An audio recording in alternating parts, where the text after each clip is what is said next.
Vatesalonika vo sungula ku avanyisa ka vunharhu.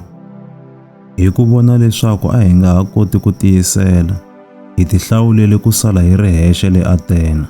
Kutani hi mi rhumele Timotiya makwerhu la tirhelaka Xikwembu ku fana na mina entirhweni wa evhangeli ya Kreste. Hi n'wi rhumele leswaku a ta mi tiyisa ni ku mi khongotela eku pfumeleni ka n'wina, ni leswaku ku nga vi ni un'we la tsekatsekisiwaka hi mahlomulo lawa, hikuva mi tiva na n'wina leswaku hi swona leswi hi averiweke swona.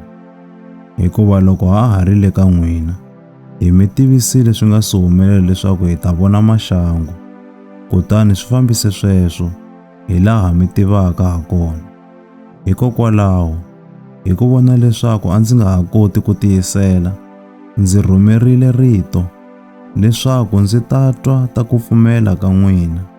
A ndzi chava leswaku kumbexana muringi a nga va a mi ringile, ni leswaku ku tikarhata ka hina ku nga va ku hundzukile swa hava. Kambe sweswi Timotiya wa ha ku vuya hi le ka n'wina, kutani u hi tisele mahungu lamanene ya ku pfumela ka n'wina, ni ya rirhandzu ra n'wina. U hi tivisile leswaku ma ha hi anakanya hi moya lowunene masiku hinkwawo. Mi navela ku hi vona tanihileswi na hina hi navelaka ku mi vona.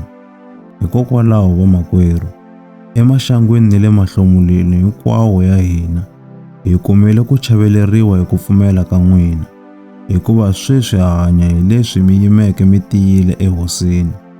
Xana ku khensa ka hina eka Xikwembu hikwalaho ka n'wina ku nga va loku ko yini xana? Eku tsakeni hinkwako loku hi ku twaka emahlweni ka Xikwembu xa hina hikwalaho ka n'wina, hi khongela eka xona hi matimba vusiku ni nhlekani, hi ri karhi hi kombela ku vonana na n'wina hi mahlo, ni ku tatisa leswi kayivelaka eku pfumeleni ka n'wina. Mawaku loko hi nga pfuleriwa ndlela yo ta kwaleyo ka n'wina hi Xikwembu Tata wa hina hi xiviri xa xona, swin'we ni Hosi ya hina Yesu. Engi Hosi yi nga kurisa ni ku andzisa rirhandzu leri mi rhandzanaka ha rona ni ku rhandza van'wana ha rona, ku fana ni leswi na hina mi hi rhandzisaka xiswona.